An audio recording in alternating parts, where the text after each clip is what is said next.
Okay, hello and welcome everyone. A big thank you for being part of this timely, very relevant and exciting webinar, Finding Financing for Women Entrepreneurs to Access International Markets, which has been organized by She Trades MENA in partnership with UPS, Dubai Exports and APCO Worldwide. My name is Christina Struller and I am the Vice President of Public Affairs for the Indian subcontinent, Middle East and Africa at UPS, and I have the pleasure to moderate this exceptional panel today. Before we begin, I would like to highlight a few housekeeping notes. Please use the Q&A function to type in the questions you would like to ask the panelists. Once we get past the initial discussions, we will turn to your questions for the remaining time. We will do our very best to answer as many questions as possible. If you address a question to be specific for one speaker, please mention the name when you put in the question via the Q&A tool. So please don't be shy and keep those questions coming. Women's economic empowerment is not a matter of government policy, the private sector, or social change. All have critical roles to play. This is why the International Trade Center has launched the She Trades initiative, which seeks to connect 3 million women entrepreneurs to markets by 2021. You might wonder, how can this be achieved? It's actually very simple. ITC is connecting women with diverse businesses to build strong networks, as well through offering and sourcing products and services, by providing new skills through a wide range of free e-learning materials, and by holding capacity building workshops, one-on-one coaching sessions, trade fairs, and many other events. Today, we are thrilled to share with you the expertise, lessons learned, and tips from our experts when it comes to financing your business to access international markets. Among the greatest challenges for any new business is finding financing and expanding within your capacity. Therefore, attracting investors is one of the defining steps along your journey when building up your own business. Before the pandemic, it was estimated that small businesses accounted for more than 90% of businesses globally, and more than 98% in the UAE alone. It was as well as estimated that 50% of new businesses fail within the first 5 years due to a lack of capital to build or to support a business. I'm sure you agree that number is quite high. Businesses across the world, and especially the UAE, are navigating the next normal and looking for necessary resources to come out the other side. Friends and family, a traditional source of investment, are as well struggling through the pandemic, like most, while other financing sources might be more challenging to find than ever before. The difficulty of securing and improving access to capital applies to all, but is even more challenging for women entrepreneurs and women-owned businesses.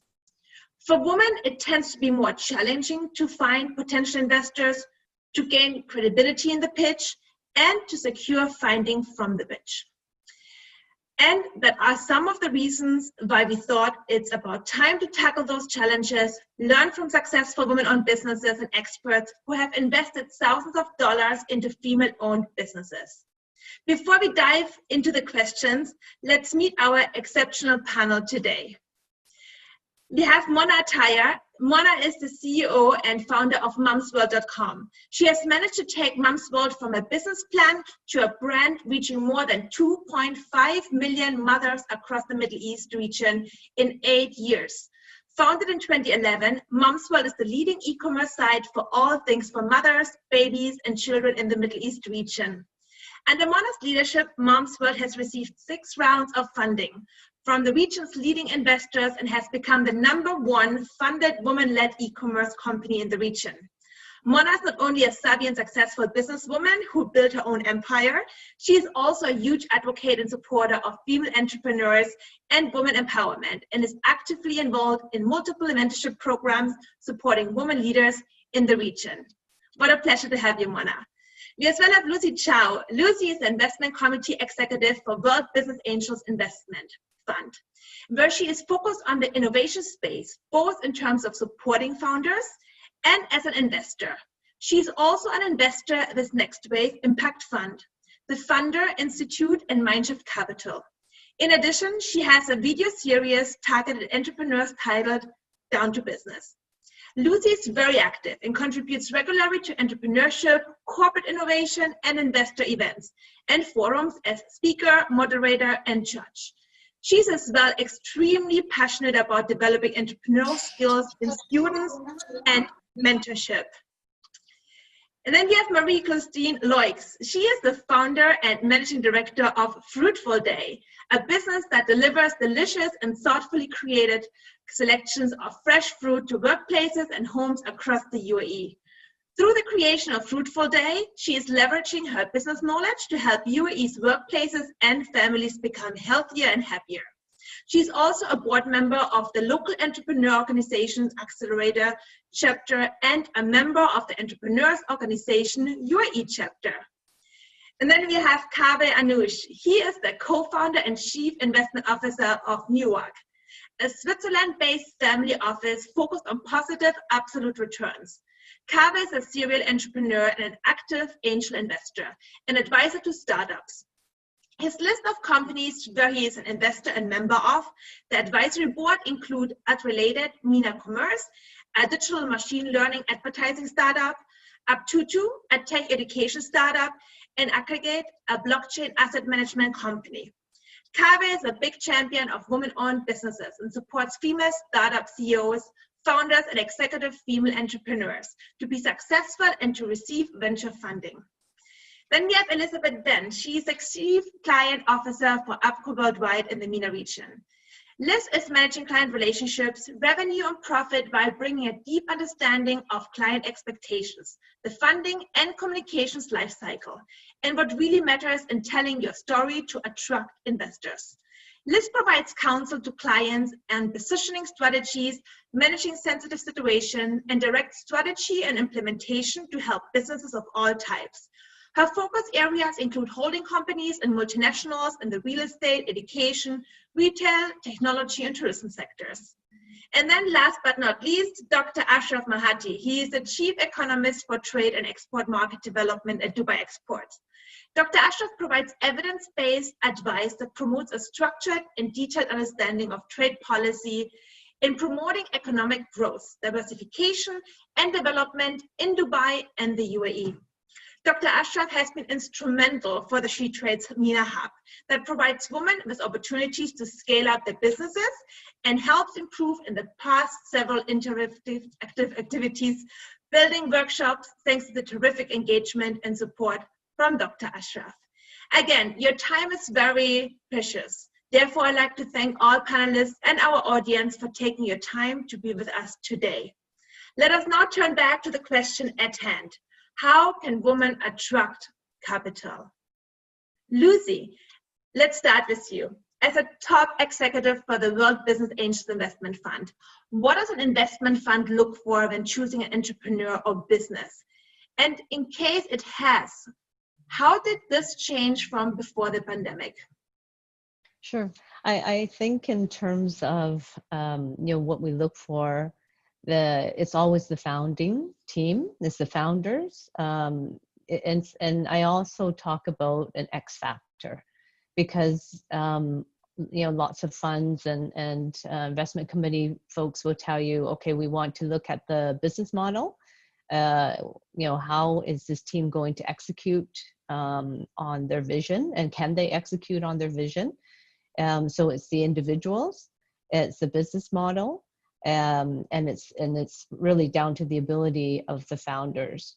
But there is an X factor that lots of people don't talk about, and that means it's an unknown, and sometimes you just gel with a founder and sometimes you don't, and that plays into the decision making more than I think we realize. In terms of what we're looking for right now, it's interesting, in terms of probably three things that's kind of shifted in the market when we're talking about where's the money going. No surprise, a lot of investors are holding on to a portion of their money so that they can invest back into the companies that they currently have in their portfolio. Because obviously COVID has impacted everyone, and we want to make sure first and foremost we're taking care of our existing portfolio companies. Number two, you know, I'm an early stage investor, but if I had the ability, and some of the funds I'm an LP with do, you know, we're looking at companies that are further along, so later in the life cycle, and that's simply because it's not as risky, right? Angel, it's first money in, it's very risky. So if we can ideally look at companies that already are cash flow positive, that's ideal. And then lastly, COVID has exacerbated the rapidness of the integration of tech into companies. So I was already a tech investor, but you're going to see a lot of money going into tech plays. So those are sort of three of the dynamics happening right now in the market. Christina, you got to unmute. Thank you, Lucy. That was a great scene setter on what's going on in the mind of investors today. Turning to Liz, your company, APCO, provides strategic counsel to all types of businesses and female-run companies to strategically plan and communicate. After hearing Lucy's description of the current environment for investors, how would you advise women entrepreneurs to take advantage of the current new normal and communications to attract and communicate to investors like Lucy? Perhaps you can as well share one example based on the work you have been doing with female entrepreneurs recently to win them over investors. So thank you so much, Christina, for the question. The fundamentals actually haven't changed much. COVID has just exaggerated and enhanced the need for digital integration. But other than that, it's perhaps the same. Entrepreneurs still have to tell their passion story. They still have to showcase and highlight their stability. Lucy made a very good point about, late stage investment opportunities. So you have to be consistent in the story that you're telling, and you have to ensure that you have, sort of connected to the value system that you have and connected to the strengths that you have as a company. Now, when you do that, that story itself sort of gains traction. I'd like to, we did some, what COVID has also forced is a reassessment and reset for many of our clients. And I can give you an example of a client that we have in the entrepreneurship space. We did a workshop for them just to align once again their strengths and values and their storytelling. And that was a really good exercise. I think what that did is they now have a new style of storytelling, which they're going to adapt in the immediate future. And that recalibration is important in this particular time. And I think that's an investment that I encourage many entrepreneurs to make. Thank you, Liz. So it's really key to the storytelling part. That's exactly right. Yeah. Great. Maybe we can talk a little bit more about that later, given that we're now more in the virtual space and actually in person. But turning over to Kaveh. Kaveh, as an investor like Lucy and consultant like Liz, you have your feet in little of both. Since we know you and Lucy can't invest in all the businesses out there, perhaps you can share with us how your day as an investor looks like first, and then explain what makes an ideal investor for an entrepreneur, and how do you advise women entrepreneurs to find them? There is no such thing as an ideal investor. To begin with, my fund and what we do is focused on multi-generational absolute returns. I would say at least 7 to 8 hours of my day is just pure research, finding and reading trends and reports, and just getting to understand the world a little better. And every day I am amazed by my own ignorance of the world. In terms of an ideal investor, one of the best pieces of advice I've ever heard was, if an investor only has money to offer you, you should never take them. Any investor that a potential entrepreneur is looking for has to have significant long-term strategic value to their business, either know-how or advisory, connections, knowledge about a certain industry, ability to give access. So you really want that investor to bring what you can't potentially bring to the table yourself.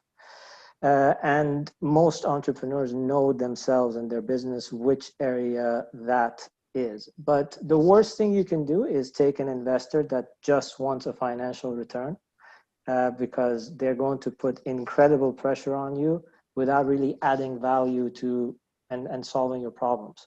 So I mean, that would be a loveless marriage, that the best way to explain it. Great. So you're mentioning you're reading and researching 8 hours of your day. That's kind of, for some people, like a full working day. Is there any specific resource or any book you recommend entrepreneurs and investors to read? Oh, there are literally hundreds. So the best books I have read recently for an entrepreneur to read is called Brave New Work. And it really puts out a 12-dimension access platform. It's called the OS Canvas, for entrepreneurs to really see which part of the canvas they're missing and focus on that. Excellent. Thanks, Kaveh.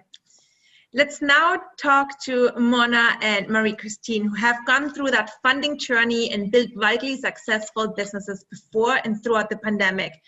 You both have such an inspiring story. Mona, we'd love to hear how you got to where you are today. Perhaps you can share with us first why you started Mom's World 8 years ago, and then how did you grow the business ever since then?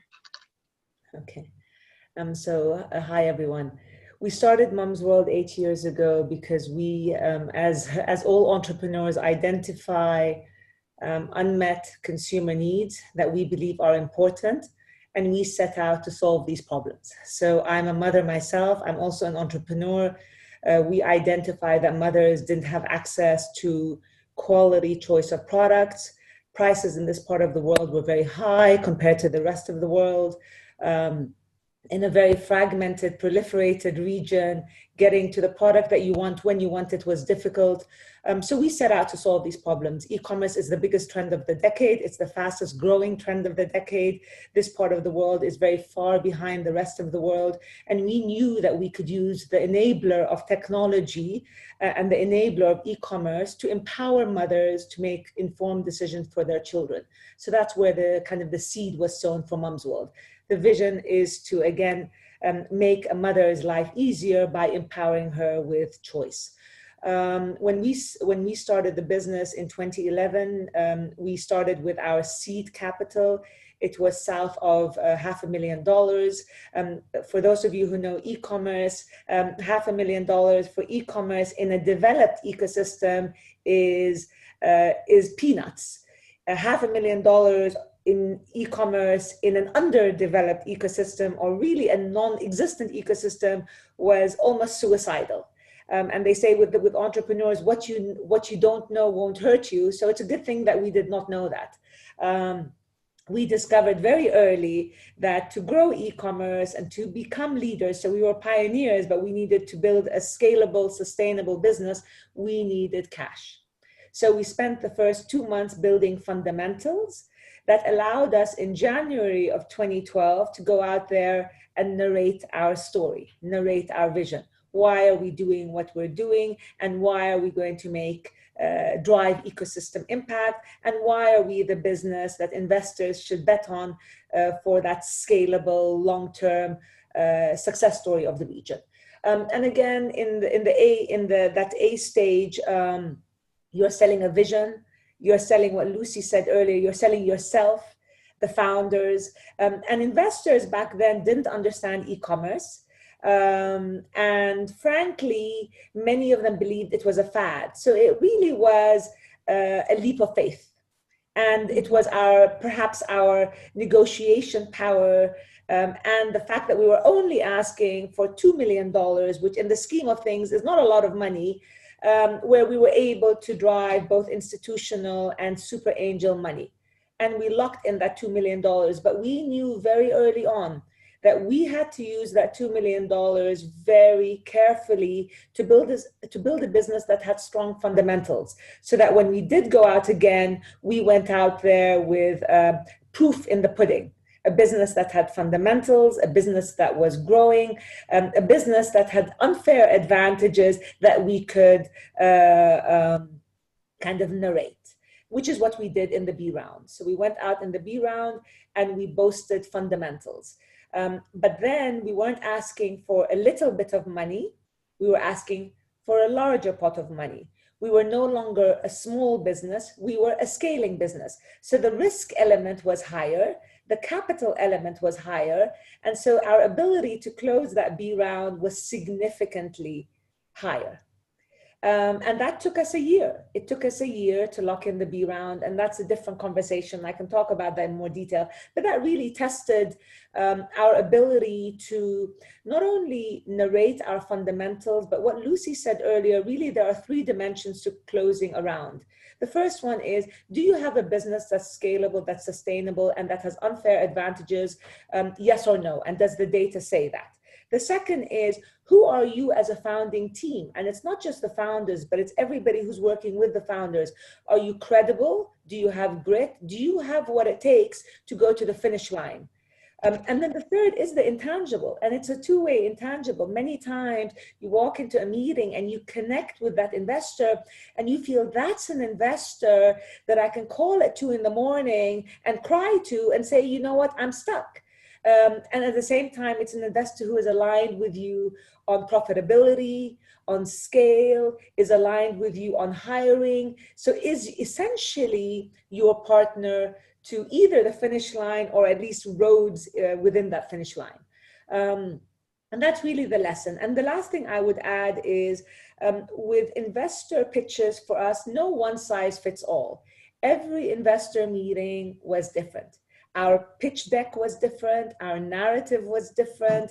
Our tone was different. The way we dressed was different.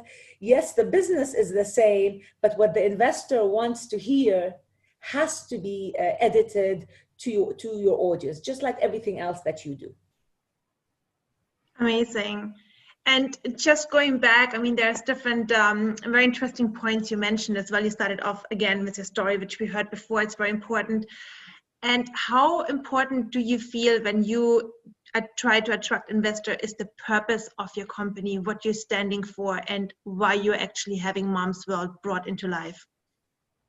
Your purpose as a business is everything. It's everything for you, first of all. So why did we build Mom's World? We built Mom's World to empower mothers to make informed decisions. We became very quickly the gateway into the Middle Eastern household. That's very powerful. And when you're empowering a mother and you're a gateway into the household, what do? You create positive ecosystem impact. That's essentially what it is. So today we have 2.5 million mothers who transact with us, who engage with us, both experientially and transactionally. So we're building this 360-degree community of mothers, which is very, very powerful. So that is very important for the investor. It's important for them to see your commercial legs. You know, can you monetize this business in multiple ways? Can you de-risk this business because you can monetize it? Can you ensure that you own the largest percentage share of the market? All of that comes back to your why. And then at the end of the day, and I said this, earlier today, someone asked me this question. Your why as a founder is what gets you up in the morning every single day when the road to the finish line is ridden with difficulty, challenges, fear, risk, people kind of pushing you down, investors saying you're a fool, customers saying you're a crook. You hear it all. And unless you as a founder have such tremendous commitment to your why, and the reason you're doing what you're doing, and that reason has to be for the right reasons, then it's easy to give up. We've been doing Mom's World now 9 years. Our leadership team have been with us from day one. All of our C-level and the level below have been with the business.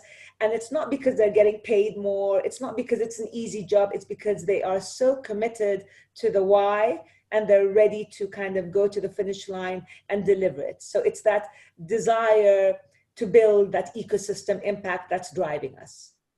That's amazing. It sounds like a really strong and very in-depth culture as well of Mom's World. So that's nice to hear. Before we move on to Marie-Christine, you started off in the UAE, right? And now which markets are you covering? Where are the 2.5 million mothers located? So our mothers are predominantly in the GCC. Saudi is actually our biggest market.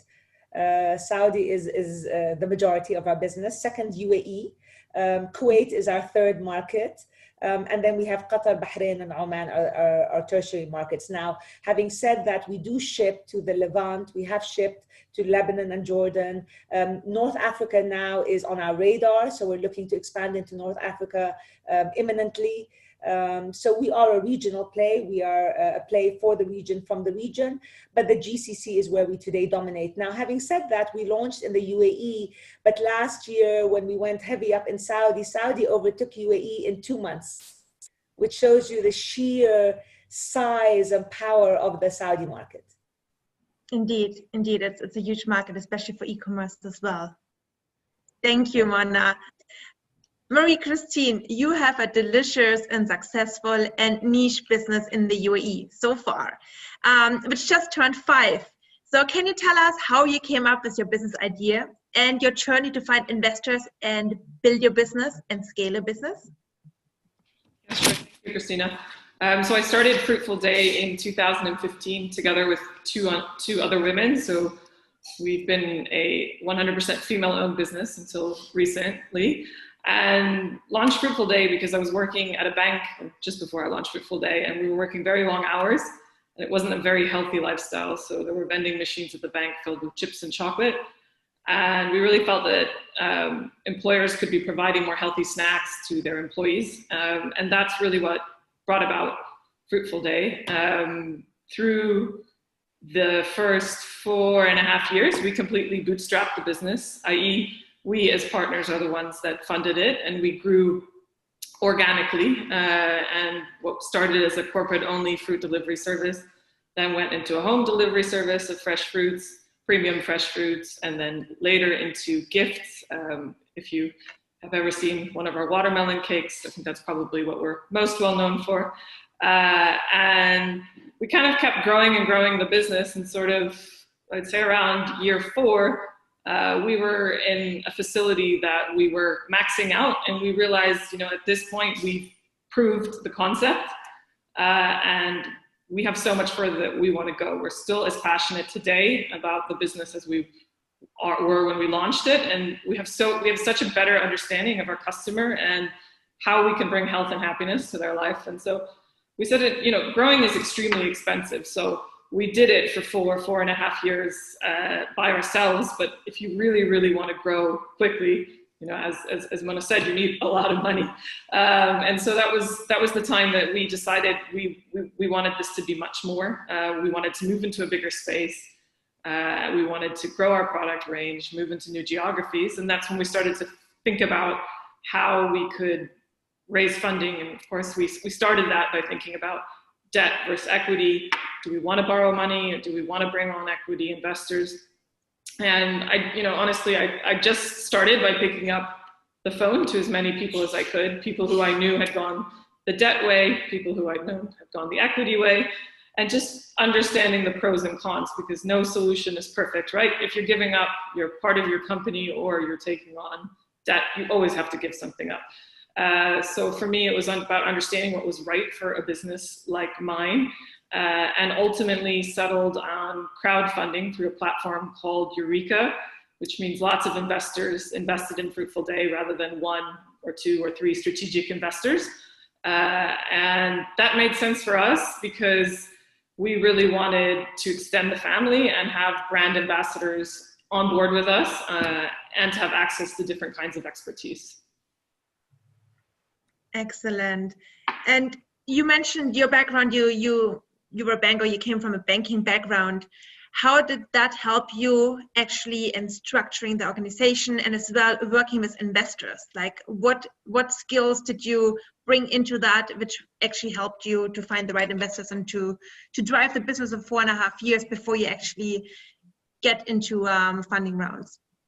So I guess it helped in a few ways. The first is how you set up your company in the first place, right? When you're taking on investors, it's much better. Things aren't in your personal name. You've got a BVI structure, and all of that was done from day one. So we understood that was important for later on when we wanted to bring other people on board. And of course, if you have to redo your paperwork later, that can be expensive and timely. I think The second is, just for that 4.5 years where we were funding the business ourselves and growing based on the money that we were making. It's just making every dollar count, right? Understanding that the sooner we got our money from our customers and the later that we paid our suppliers, the better our cash flow cycle was, right? So making every dollar count.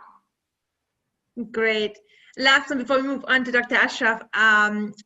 If you are brand new to a business such as Fruitful Day, how did you get actually started? Like, is it through mentors? Is it through reading? Is it through asking around? Or perhaps you saw a similar business somewhere else in the world? How did you actually get your feet around that and started building your own company?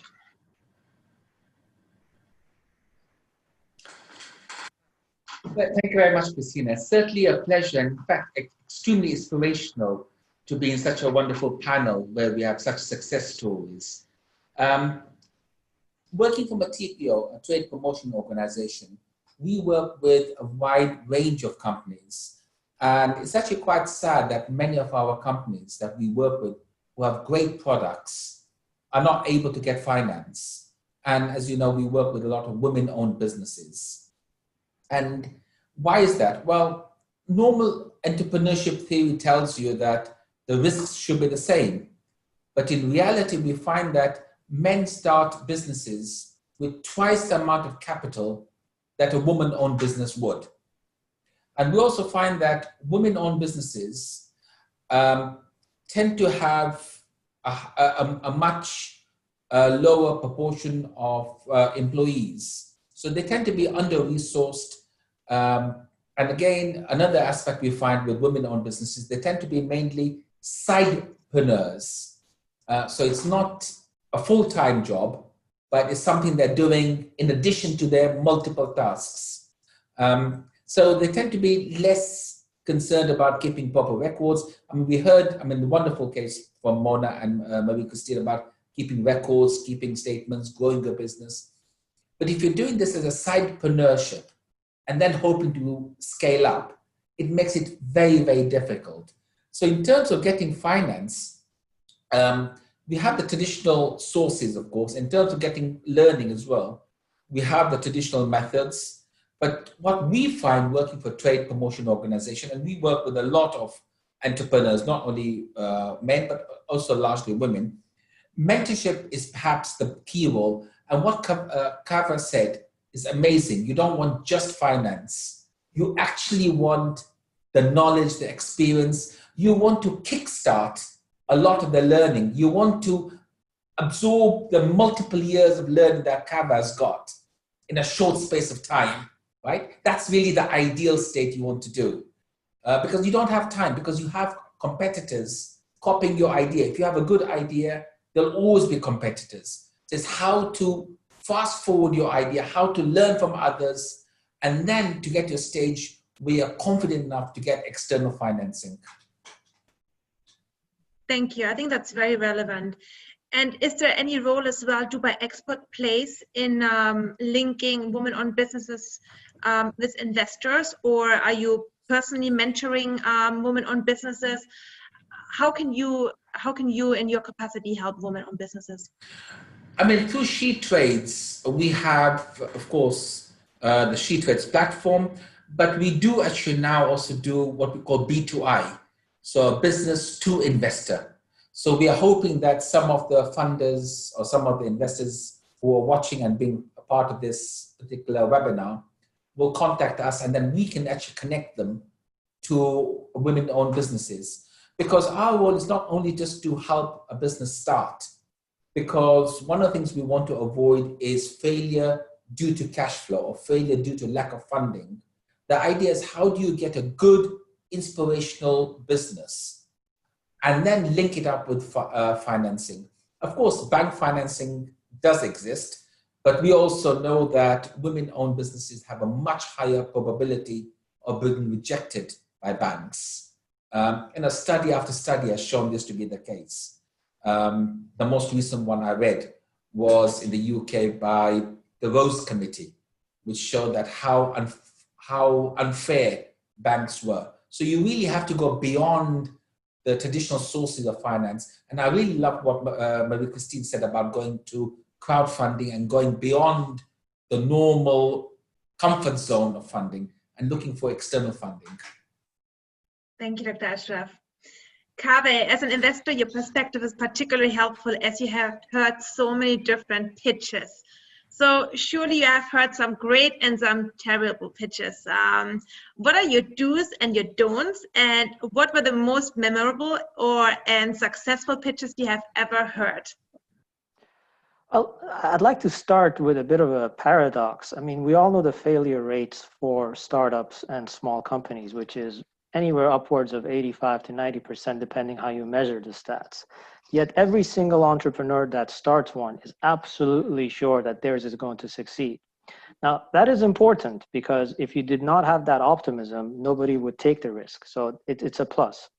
The negative aspect of it is I have seen so many entrepreneurs get defensive and sometimes even insulted when their pitch or their business model comes under scrutiny.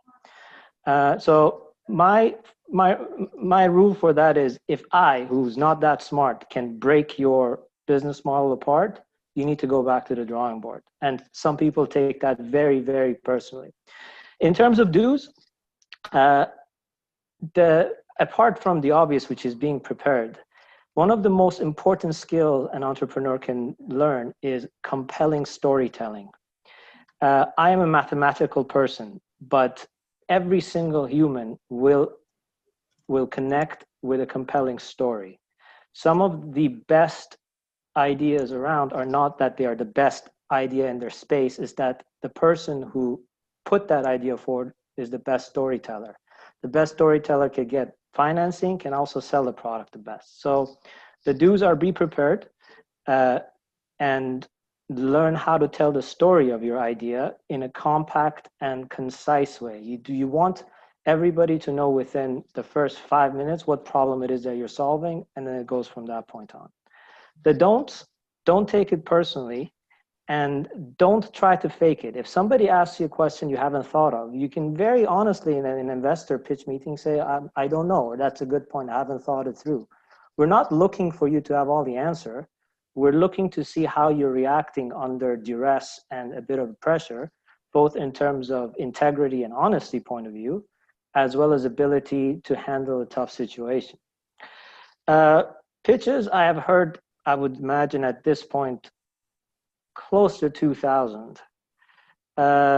And the most memorable one, and it is memorable because of how wrong I was in New York City, where somebody was pitching $8 ice cubes to sell to bars. And I laughed at him because I genuinely thought that that's the craziest thing I've ever heard. How much is a drink and how much is the ice cube? He has a multi-million-dollar business now because really high-end spirits will use the ice cube because it goes into insane detail of how to get no bubble ice that you put premium spirits on. And one of the most memorable ones that I was personally involved as an investor, it was 2 sentences. We are screens in elevators and we sell ads. That was that. So those are the really, really memorable ones. Excellent. Is there like a toolkit or a template they can use to prepare for their pitch? Is there something where they can find online, or is it really they have to come up with their own story and their own preparation? There are hundreds and hundreds of templates and books on how to do this. But the gist of it is what problem there is, what is my solution to it. This problem is big enough that if I solve it, it's going to be profitable and financially viable. This is why I am the person to solve this problem in this market. That's the plot that you're trying to tell. Now, obviously, that's the skeleton, and how well you tell that story is the magic sauce. Thank you, Kaveh. Lucy, imagine I'm a startup and in the desperate need of funding. And then I finally land an investor, there might be a mismatch of expectations. what are your expectations as an investor? And can you tell us what I need to be ready for to pay back or give back in exchange for your investment? Sure. You know, Christina, if first of all, I'm going to say if I were the entrepreneur, I would want to ask for as much as possible, right? That's an obvious. And then, you know, ideally, we as investors understand what the entrepreneur is trying to do is ideally get to a stage where they have enough funds that they get themselves to profitability, or they have enough funds to get themselves to the next round of fundraising. And Mona outlined that really well when she went through her Series A, Series B breakdown. So as an angel, and Mona's heard me talk about being an angel. So angels, you know, we follow families, friends, and fools, right? Family, friends, and fools invest first, and then angels. And we invest at the point where the company is at the chasm of death. Because if you don't get that first money in, that the company won't see the light of day. And because of the risk that requires of those initial investors, then naturally we want to have you know, enough equity to make it worth our while. My advice though would be not to give up more than 10%, right? Ideally, if you don't need to, don't give up more than 10. It's not unusual for a startup to give up 10 to 20% in their initial dealings with angels, but kind of, you know, try to draw the line there. Obviously, if they're giving you quite a lot of money, then you can be a bit more flexible. It's really large VCs with funds that are worth 250 million to 2 billion that will want 20%. Like, that's non-negotiable. Right, because they're throwing in so much money. So from our point of view as an angel, we want to have enough of your equity that we put in our money at the riskiest part of your company. We want to make sure that when you do well, we do well. And what I was mentioning as well as super angel, is there a difference between an angel and a super angel, or is it just more? And essentially an angel invests between 10 to 100,000, whether it's an individual angel or an angel fund. And Mona's probably talking about, there are definitely super angels that on their own, you know, 200,000, 500,000. Yeah. Great. And you were talking about you usually work with friends and families because you know what's going on, you know what they're coming up with, those great ideas. But how do other entrepreneurs, for example, in the UAE, find Lucy? Like, if somebody looks for investors, how would they find you and would know that you're an angel? Well, honestly, you know, right now, first of all, we're lucky because we're in a small market. I mean, one of my biggest concerns for the region is we don't have enough people putting their hand in their pocket and funding entrepreneurs. There's not a ton of us. So I think you see the same faces quite often. And you talk to, Marie-Christine talked about talking to your network. You talk to other people, you know, who funded you, who do you recommend I speak with? And you know, this conversation is about helping female founders. That segment is even smaller in terms of the people that are specifically funding female founders. So I don't know if I've really answered your question. I actually do really think it's very easy to find the people just because there's not a lot of us. And you're as well a natural networker, right? I mean, when the time was there, you were going to a lot of events. People actually were able to talk to you and get to know you. That's how we met. It's very, yeah, that's right. It's very important as investors to be out there. And actually, I'm glad you brought this point up. The other thing and advice for founders is to make sure you get out there and start networking and meeting potential investors before you need the funding. So, you know, you might think, oh, I'll never need to talk to an investor, or it's years away yet. But really get out there and start making those relationships so that they start to get to know you before you need the money. Great, thank you. Mona, you have undergone 6 successful rounds of financing meetings and attracted numerous of investors. What are your secrets to success, and what are the steps from wanting to get funds to finding investors to preparing a pitch and getting investors on board? So look, I think the biggest secret is being prepared and building a business that's worth narrating. So as you build the business, you need to build the business with the premise that is, what am I building that's giving me unfair advantages, that's unique in the market, that's solving unmet needs and doing it better and faster than anyone else. That's essentially what you need to always be looking at. And as you're building your kind of portfolio and your business fundamentals and unit economics, this then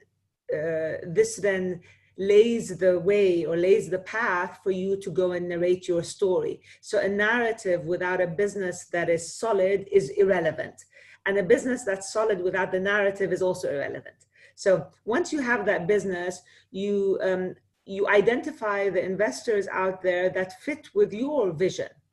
Are there investors out there who are aligned with me and the founders on our profitability goals, our scale goals, and our long-term vision? And then you go out there and you find them. Once you've identified these investors, you begin to do your homework. I never go into an investor meeting before I know exactly who they are, what they've invested in, what their success and non-success is, and really what they're looking for. So that once I'm talking to them, I'm not wasting their time and wasting my time. So that's very, very important. And by the way, I have gone, especially in the early days, into a lot of investor meetings where I didn't do my homework and they were, quick death. So preparation is key. The third one is, again, the follow-up. So a lot of investors will want to be handheld, will want to get the information that's relevant for them. At this time, entrepreneurs can get lazy. So ensuring that you are following up and staying close to the investor all the way to the end goal is also very important. Again, for us, every path was very different. We had our A round that had a certain DNA of investors. Then we had our women round, which was super exciting for us. Then we had our B round. And then our last round, which was our growth capital, the preparation was completely different and the fundamentals were completely different. We are now going through a very large growth capital round, completely different ballgame, because the business is a different business. Yeah, it's very different than 8 years ago when you started, right? So now the money you are asking for, is that to scale in the GCC markets, or is it to expand your product lines? Like, how do you see yourself grow now with Mom's World? What are the next steps? Where do you want to go? So regional expansion is top of our priorities. So across the MENA region. The other one is a technology. We are first and foremost a technology business. We're a vertical. So building vertical product offerings that are unique to our space is very important. So we have a technology pipeline that requires CapEx. So this is where also funding goes. The third one is M&A opportunities. So now as the region begins to consolidate. So again, as I mentioned, we are not just building an e-commerce platform. We are a 360-degree mother, baby, and child community. So we're building both a transactional and an experiential community. And in that, there are different product offerings that feed into the customer journey. And so M&A opportunities are out there, some very exciting ones. And so this is also where capital goes. And last but not least is infrastructure. So, I mentioned earlier how the ecosystem in e-commerce is not very sophisticated. E-commerce requires ecosystem enablers in order to scale and in order to perfect the customer experience, which means controlling your first mile, your last mile, your warehouse operations, all of that, insofar that it's under your fingertips and control, you can deliver that unique, excellent customer experience. The minute you delegate that responsibility you cannot deliver something exceptional. And so in the UAE, we do everything ourselves. In the UAE today, we have, for example, our Yalla delivery delivers about 80,000 products to mothers within 12 hours. And that's because we have an infrastructure in the UAE that we have built. We're doing the same in Saudi as we speak, and we're looking to make sure that we have infrastructure set up across all the regions that we are operating in. Great. So, but for some of those expansions, you might need as well partners, right? Because there is just a scale which you might not be able to fulfill anymore yourself, because you are at the end not a logistics company, right? You were just talking about your tech company and you're focusing on a certain product for moms and babies and so on. So there's, I think, another aspect where you actually have to get experts into the game. So certainly we have many partners. We will always have various partners. Last mile, we will not anytime soon, or maybe even ever, manage all of our last mile ourselves. We simply, like you said, we're not a logistics company, but you need to also have that level of control over the last mile elements that are key to your core customers. Warehousing. So we have a warehouse here in the UAE. We have warehouse set up in Saudi. That is very important. We did that 3 years ago. So prior to the 3 years, we had delegated our warehousing operations. Now we do that all ourselves. First mile, we used to delegate that. Now we do that all ourselves. We have our own brands. So we have today 250,000 brands, of which about 25,000 are exclusive to Mum's World. So we have distribution rights to brands from abroad that we have exclusive to. And so that's also working capital that investment goes towards. Great, thanks, Mona. Very exciting journey. I think very similar with MC's business. It's all about keeping the quality level up and keeping the quality level high. That actually differentiates you as well from other companies and other businesses. So Liz, what are the 3 best practices you recommend when women preparing for an investor meeting? How can you help them and how do you prepare them?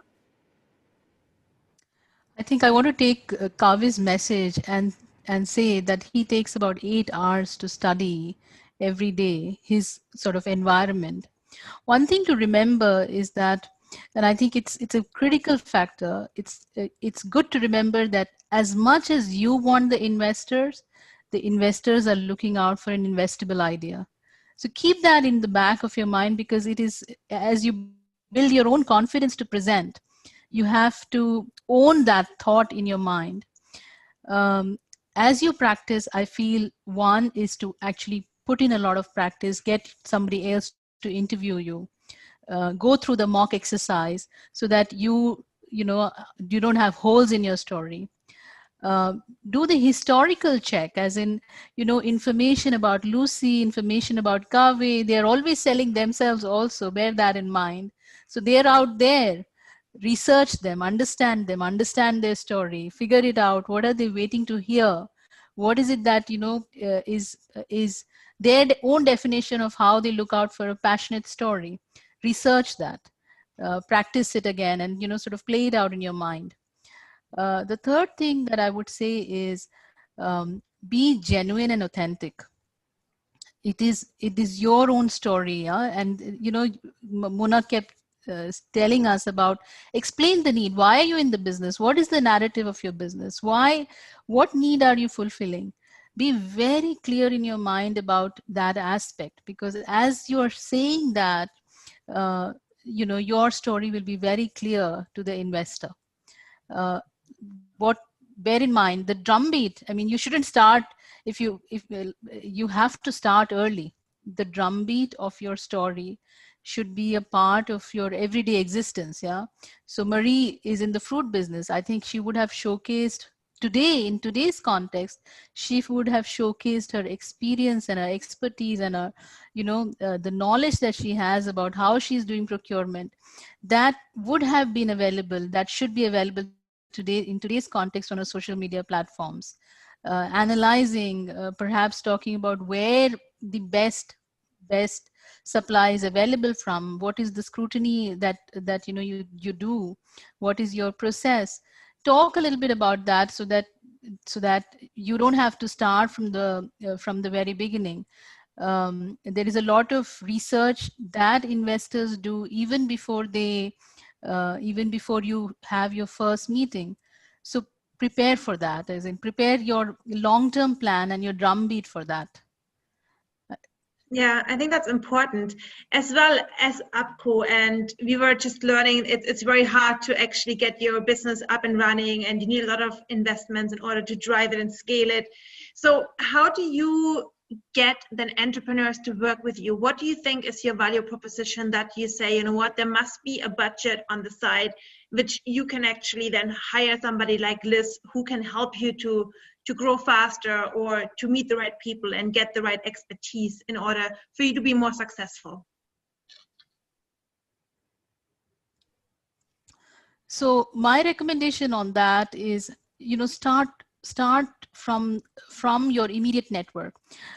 Today, it's not difficult to sort of figure out how to do LinkedIn or how to do WhatsApp.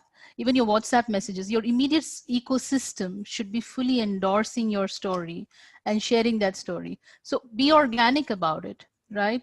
First, build your own ecosystem in a way that is easy for you, and then go into a larger platform. Set aside the money that you have to do communications, but start small. Do not put all your efforts into a large consultant. And when you're looking out for a consultant, again, look out for a shared sort of value system that you have. The consultant should believe in your story. You don't necessarily need to go for a large firm. And even if you're going for a large firm, go for the consultant who will service your business. It's critical to look out for that aspect, that connection with the consultant. Thank you, Liz. Very valuable. And then actually, it just comes to my mind, Marie-Christine. I mean, if you look up her Instagram, it's just amazing. It just attaches you to the brand. It just gives you the idea you want to eat that fresh watermelon cake. So I think she got it, how to make that social media work for her business, and especially through the pictures she posts there. So I think it's a great way to actually market your business. And MC, as you already attracted investments, you were mentioning you just recently went through your first funding round where you attracted 35 investors. So congratulations on that. That's quite a large number. As you are expanding your business now, what are the lessons you learned for your pitch presentations that our audience could also use for their presentations?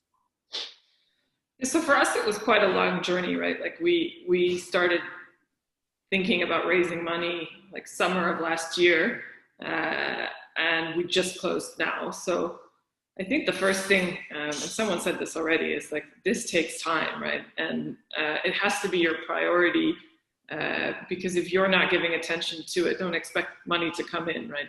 It has to be your focus. I think maybe to bring it to life, because we keep talking about storytelling, I can tell you that when we started on the journey, the first investors that we spoke to, and part of crowdfunding, right, is it's really easy for people to invest because the tickets start from $500. So, friends and family that have been supporters all along and always said, I want to support your business, right? It was easy to get them through the door, help us with a couple of thousand, fine.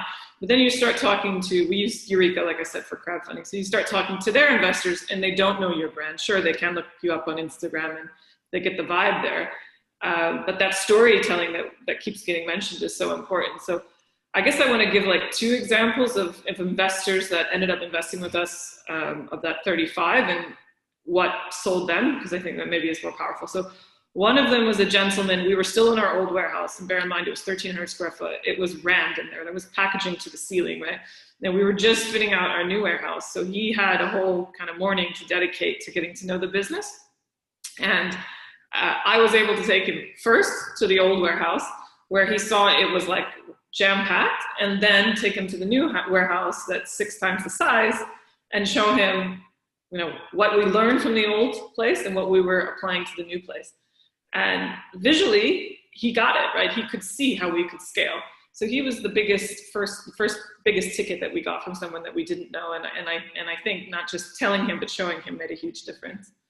And another one that came through someone we didn't know at all was from a Eureka pitch night, where I had to stand in front of like 50 or 60 people and pitch the business. And It's not something that I'm, hugely comfortable doing, but I think when you're fundraising, you cannot say no. You have to say yes until it doesn't make sense to say yes anymore, right? So when they give me the opportunity to sit in front of 50 to 60 people who potentially could give me money, whether that's $500 or $100,000, I have to say yes, right? And to the point of preparing, of course I prepared. But I think where I came through strongly was probably in the question and answer session, because I could show I knew the business and lots of different questions, right? 50 people think differently. They all come at you with different questions. And I was confident in my business and I was able to show my passion for my business there. So one gentleman in the audience ended up investing $100,000 with us. So, and I had never met him, right? It was just based on that pitch night. So I guess these are just two stories to tell from our journey that hopefully can help in some way. Great. And were those investors from the UAE? One has got international business. He spends part of his time here, and the other is here in the UAE. Yeah.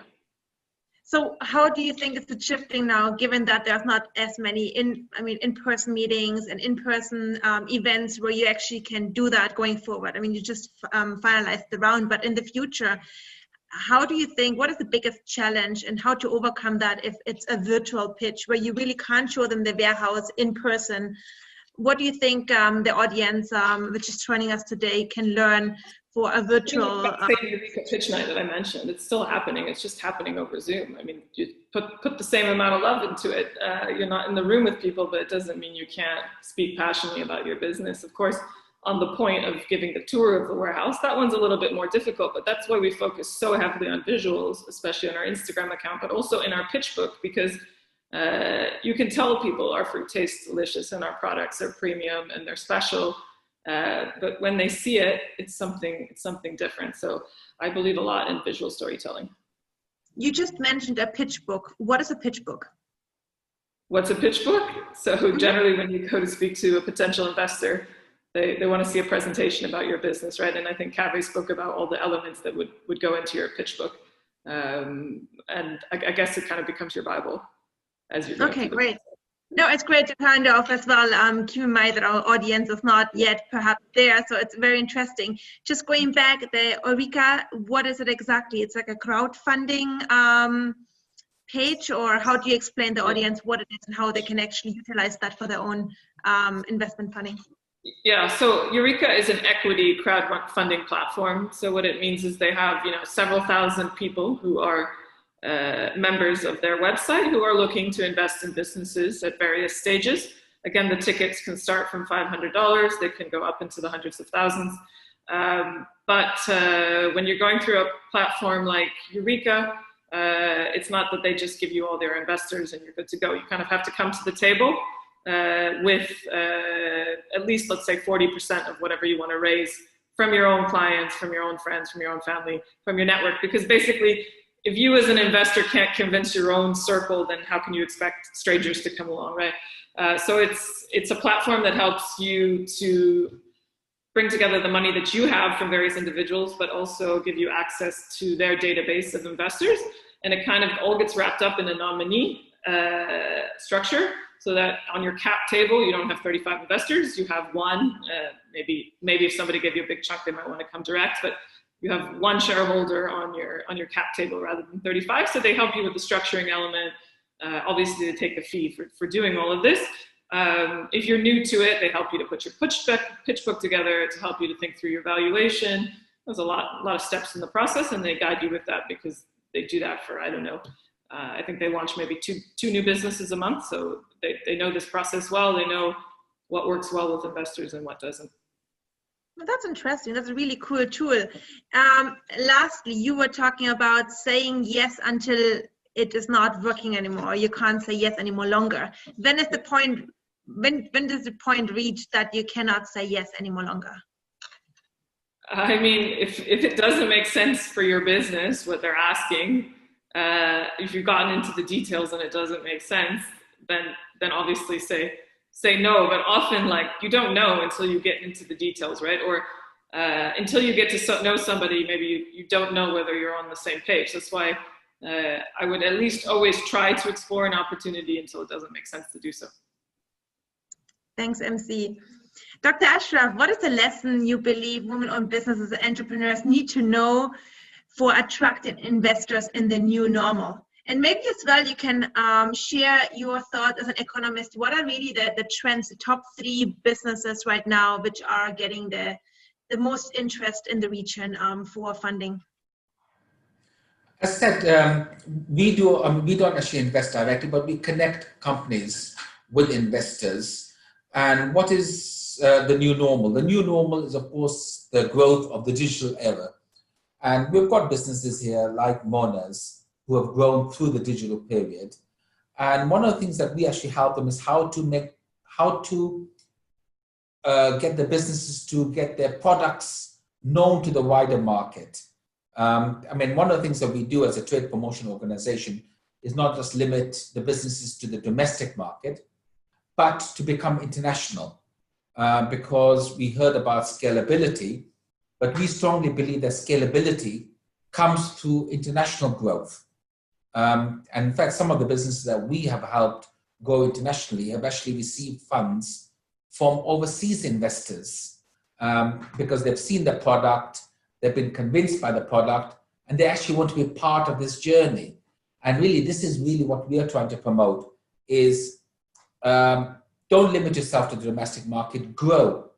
Of course, grow in a sustainable manner, grow in a planned manner, but also grow your network.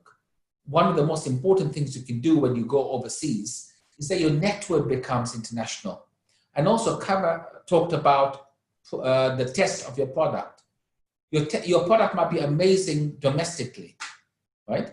But beyond the domestic shores, you need to reassess that product and see whether it's promising overseas.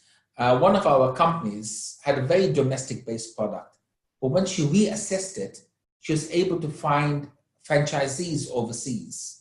She was able to find people who wanted to license her ideas. So again, when you go overseas, there are different ways of doing it. You don't necessarily have to be yourself taking the product overseas, but you can use different channels. And one of the things that I would actually say is, well, always study successes, but study failures more, right? What you learn from failure can actually help you a lot more than what you can learn from successes.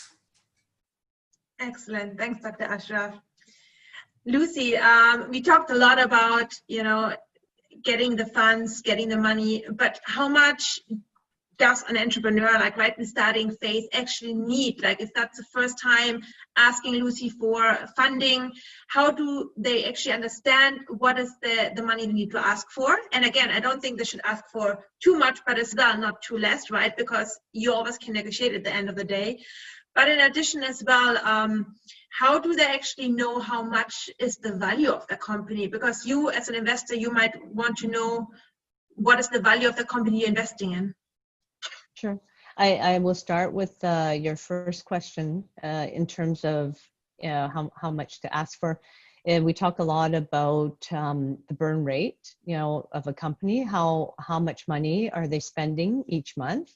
And rather when you're doing a pitch, rather than talk about we need this amount to survive, wrap that story in.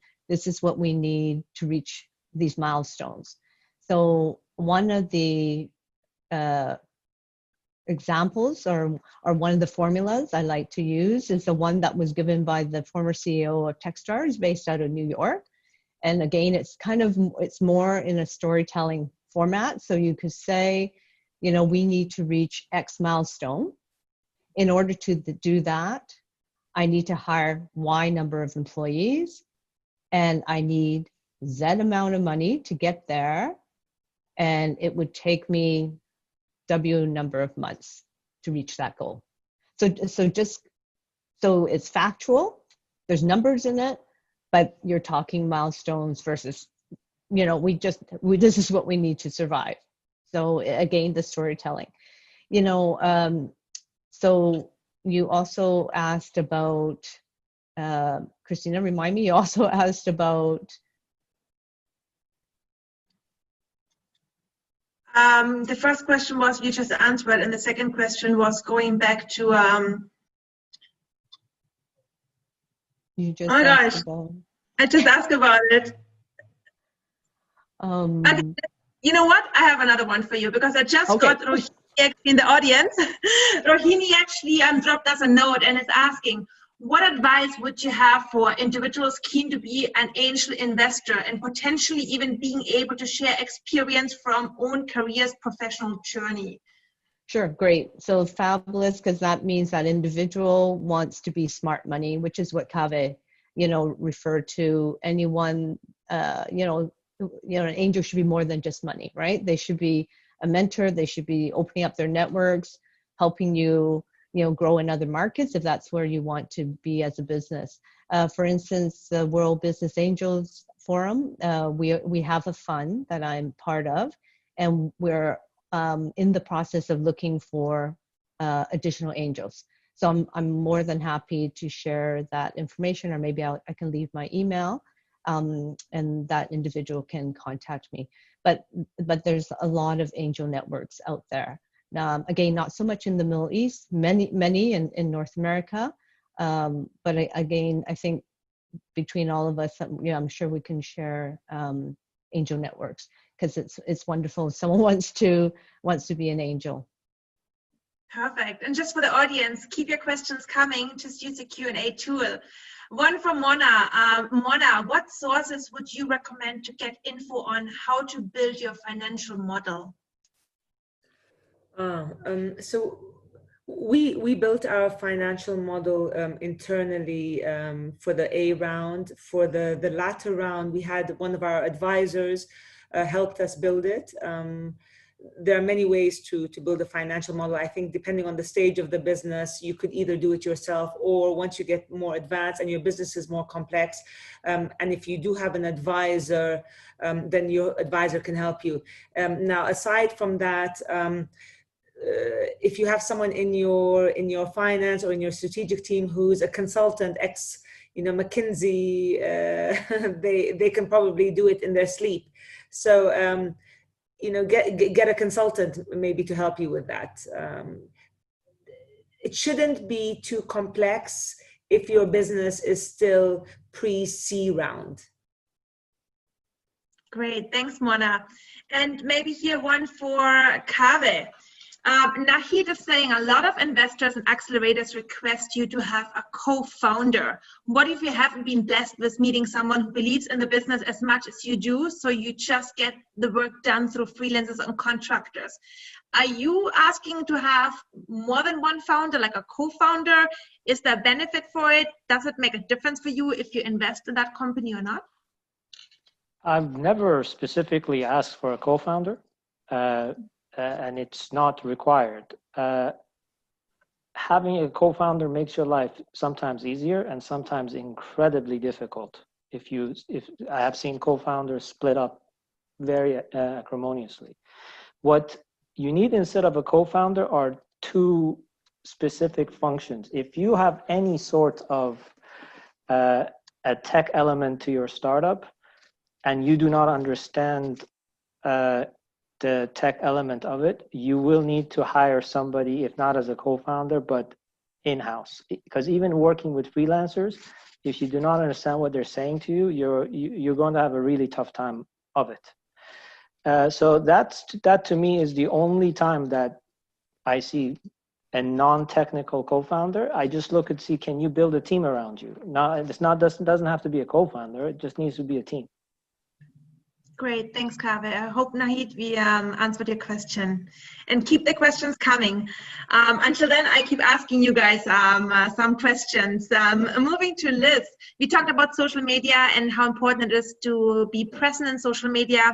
So for companies, for startups looking for an investor, what would be the best platform to be on, and how are you using your social media profile or online presence when you look for investors? So what are your three tips for the audience which they can put into action? I think one of the first things that I'd like to say is look at very carefully your LinkedIn profile. A lot of people do not spend enough time building their LinkedIn profile, what they share on their platform vis-a-vis LinkedIn, because that builds your professional credibility. The second thing which is important, is to follow the right people so that it comes in your daily feed to understand what Kaveh is doing and what Lucy is doing. So it becomes habitual for you, right? The professional network that you're building should start from the day that you intend building a business, right? Um, Also invest in tools, invest in the tools and build on those tools. For instance, LinkedIn provides Sales Navigator. Buy it because that will help you build that professional network around you and learn it. It's very, LinkedIn gives you that understanding of how to use that tool. Make sure that your passion is reflected on Instagram because that's where you will eventually sell perhaps. So get it right. I mean, Marie's entire business is built on perhaps Instagram and Facebook. So that ecosystem is important. WhatsApp is a critical component of our part of the world. So use that as well. Now, if your business is about advising clients and you're in the consultancy business, so the skew of the platform that you're using also needs to be calibrated. I would recommend that you look carefully at your business model and see where are your immediate stakeholders and map that out and build your platforms according to where your stakeholders live. The other thing that I'd like to say is carry the story of the whole company, meaning that don't just profile yourself, profile also your partners and your employees, and you say the holistic story. Do not just focus on yourself. So LinkedIn is a great platform to do that. Celebrate the success of your teams as you're starting out the business so that you reiterate the holistic story of stability, of having the cash, of having some sort of at least a long-term vision.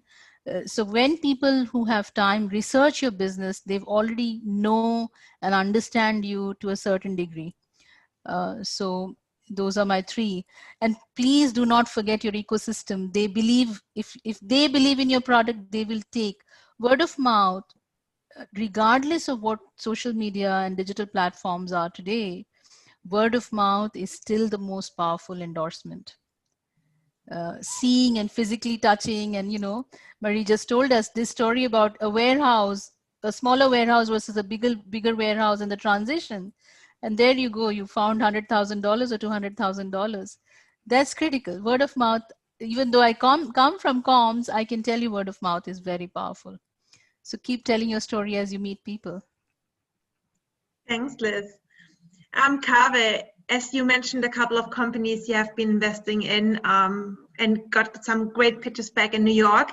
What are by far the best investments you have made into women-owned businesses and why? The best investment I've made in a woman-owned business is a UAE business called Brand Rippler, which is run by Tanaz Dizaji. She has a full tech product that is a platform for social media and influencer automation and gives you a lot of metrics of performance and effectively puts pressure on a lot of the traditional players in the market. Why it's the best investment? It's because she is tenacious as a CEO. She can build products incredibly well, and her business can cross borders effortlessly. It's very difficult to grow businesses where the physical, and I mean particles like products, have to cross barriers. When you're talking about bits, that scalability allows for a lot of potential upside. And importantly, because it's not a regional problem she's solving, she has the ability to go far and wide. So she is by far the best person. She might actually be male or female, the best person I've ever invested in. Excellent. That's great to know. So it's a scalable business idea. There aren't many. So, I mean, scalability is tough. And it's not required for success either. It just means that certain products, certain business models need scale, certain don't. To some other, it's just a bonus if they happen. Great, thank you. Mona, maybe as well from your end, what are the 3 tips you can share with other women entrepreneurs joining us today? And I was reading about your yourself, and you're very much involved into mentoring other women, and you're very much in that ecosystem to support other women and to kind of help them to success. I mean, similar what you have been achieved, you are giving back to community. How important it is for you, and how do you actually help women-owned businesses, especially in the region, to be successful? Sure. So mentorship is very important because knowledge is power. There are a lot of things that I wish I had known 9 years ago. So my involvement in the ecosystem as a mentor, both with Endeavor and with EO and within the ecosystem, has been not only invaluable for me to learn, but also to kind of give back what I have learned. So that's essential. So you asked me what's the 3 pieces of advice. I'll share for me what's been invaluable. One is, and I mentioned it earlier, do your homework. When you build your business plan, you really need to be solving key unmet needs, and you need to have a plan and an execution that's bulletproof. And you need to know that it's not only about the idea, it's how you execute it better and faster than anyone else. So you should be very clear about that. Too many times businesses are executed without really dissecting the details, and it's all in the details. The devil really is in the details. That's the first. The second is great businesses are built by great teams. And I've said this before, a business is not a one-man show. It's not a two-man show. It's the sum of the parts. And one great person sitting next to you is worth 10 suboptimal people. So having the right, whether it's the co-founder or partners and team members that can drive the business forward is invaluable. So that's the second. The third piece of advice, we're talking about investment. Investment can make or break the business. I think something was mentioned earlier. I remember when we were raising our A round, we had a great investor who was very, very highly regarded, who actually, again, our business was very small, but wanted at that point 51% of the business. So this investor came on board and said, we'll take 51% and we'll give you all of these things, and sky's the limit, and you will grow faster, etc. And it was, for perhaps a naive entrepreneur and an entrepreneur who doesn't know better and is desperate for money, maybe that would have been the right solution. But obviously, needless to say, had we taken that route, we wouldn't be having this conversation today. And there were many similar examples of conversations with investors to be, or potential investors, that had we gone down that route, we would not be where we are today. So choosing the right investor is imperative. Sometimes it's better to pull back the reins and be cautious and strike the right marriage, as opposed to leaping in just because you're desperate for money. Excellent. I'm glad you did not say yes to that 51% stake. So great. Mona, one more for you. I was wondering, who was your mentor when you started your business? Who guided you? Who helped you? Who gave you advice? So Mom's World is my second business. I was one of the co-founders of Bait.com as well. So I've been an entrepreneur in the region for a while. And so my co-founders at Bait were invaluable to me, both from a kind of seed investment as well as a bouncing board early on. And I think that ability to bounce ideas and uncertainties with people that you trust and respect is really invaluable. So that's a key. I also, my initial manager at Procter & Gamble when I was 21 years old, I continue to look up to. So again, your teachers of age always come back to you to give you pieces of advice. And for me, women in my life who have been educators, teachers, and bosses have been invaluable. Great, super. I think we're coming to an end. Before we close it out, maybe MC and Mona, maybe you can share with us what's the next big thing you're working on. And then maybe as well, we can have Lucy, Carvin, Dr. Ashraf close out with one of their top tips for our audience today, and then we call it for today. Mona, you want to get started? What can we expect from you? Where are you next? Where can we find Mom's World? Lots of exciting things coming next. So again, you will see us today in the GCC. You will see us very near in the Levant and in North Africa specifically. You will see a lot of disruptive, innovative offerings for mothers. We've been listening to them for the past 10 years. We know what their pain points are, and there are a few very innovative line extensions that are coming up in Q1 of next year. So that's very exciting. In addition, you know, we have a 250,000 product range. We continue to build our exclusive niche brands and global brands, so mothers can keep on coming to us for all their requirements. Thanks, Mona. MC?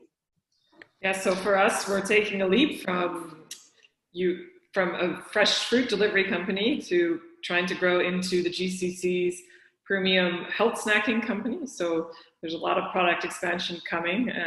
The first bit of it we're launching next week. So we've got a line of healthy popsicles, which I've probably tested too many of this week, and I'm not ready for some other people to test.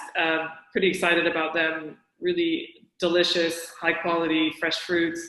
I've tested them with my kids and they like them. So that's like, you know, they'll give it to me straight. So I'm very excited about that. But geographic extension is the other big thing. And hearing Mona speak today, I mean, we had our eyes set on Saudi, and it sounds like we better do that sooner rather than later. Fantastic. That's so exciting. Lucy?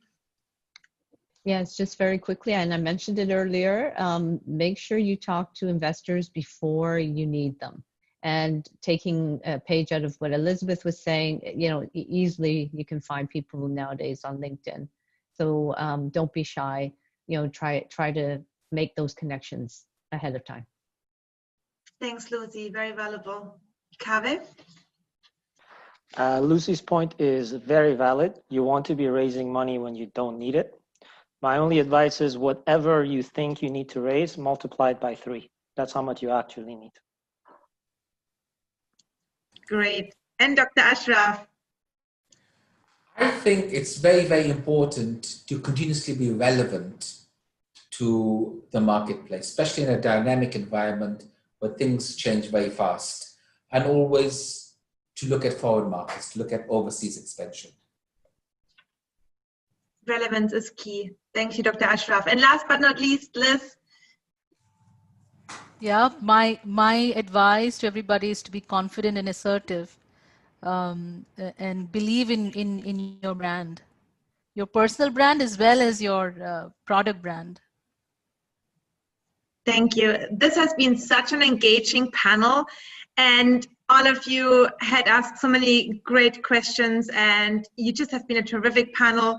But unfortunately, we are out of time, and I hope our experts have given you strategies and ideas on how to communicate that your small business is seeking capital to succeed in the pitch, and to communicate that your small business is out there and ready for investors, so you ultimately secure your business financial future. I would like to ask our audience and the many women-owned businesses and female entrepreneurs out there to be confident, to rely on your strengths, value, and purpose to reveal the potential of your business and successfully gain investors' interest and trust, such as Mona and MC did. Thank you for participating in our webinar, Finding Financing for Women Entrepreneurs to Access International Markets today, and we hope to see you soon again. Thank you so much.